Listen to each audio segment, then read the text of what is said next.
ایک 50 سالہ بوڑھا انگوٹھے پر مرہم پٹی کروانے آیا۔ وہ بار بار جلدی کرنے کا کہہ رہا تھا۔ ڈاکٹر نے وجہ پوچھی۔ اس نے کہا، بیٹا جی، میں 8 بجے دوسرے ہسپتال پہنچتا ہوں۔ آندھی ہو، سیلاب ہو، بارش ہو، سردی ہو، گرمی ہو، میں کبھی لیٹ نہیں ہوا اور آج بھی نہیں ہونا چاہتا۔ ڈاکٹر نے پوچھا، بابا جی، ہسپتال میں آپ کا کون ہے؟ بابا جی نے بتایا کہ میں روز صبح 8 بجے ہسپتال پہنچ کر اپنی بیوی کو اپنے ہاتھ سے ناشتہ کرواتا ہوں۔ وہ 5 سال سے بیمار ہے۔ ڈاکٹر نے پوچھا، اسے کیا ہوا؟ بابا جی بولے، اس کی یادداشت کھو گئی ہے، وہ سب کچھ بھول گئی ہے، اپنا نام تک اسے یاد نہیں، کسی کو بھی نہیں پہچانتی اور بولنا بھی چھوڑ دیا ہے۔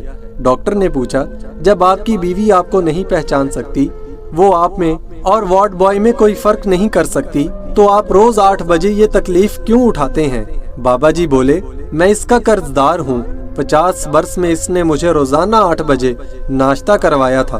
ہمارے ہاں نوکروں اور خادموں کی کمی نہیں تھی، مگر سردی، گرمی، بارش ہو یا آندھی ہو، وہ 6:30 بجے جاگتی اور اپنے ہاتھوں سے ناشتہ بناتی اور ٹھیک 8 بجے میز پر لگا کر میرا انتظار کرتی۔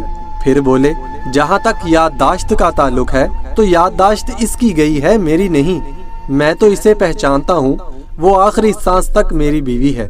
محبت کا تعلق یادداشت سے نہیں ہوتا، نہ جسم سے نہ دماغ سے ہوتا ہے، یہ دل سے پیدا ہوتا ہے اور دل کی آخری دھڑکن تک قائم رہتا ہے۔ لہٰذا اگر آپ کا ساتھی آپ کو نہیں پہچان سکتا تو آپ کے دل سے اس کی محبت کم نہیں ہونی چاہیے۔ کبھی کبھی میں سوچتا ہوں کہ اگر اس کی جگہ میں ہوتا تو کیا وہ مجھے فراموش کر دیتی؟ نہیں، وہ مجھے کبھی فراموش نہ کرتی۔ وہ ٹھیک 8 بجے ناشتے کی ٹرے لے کر روزانہ میرے سرہانے کھڑی ہو جاتی۔ اگر میری یادداشت جانے سے اس کی محبت کم نہیں ہو سکتی تو میری محبت کیسے کم ہو سکتی ہے؟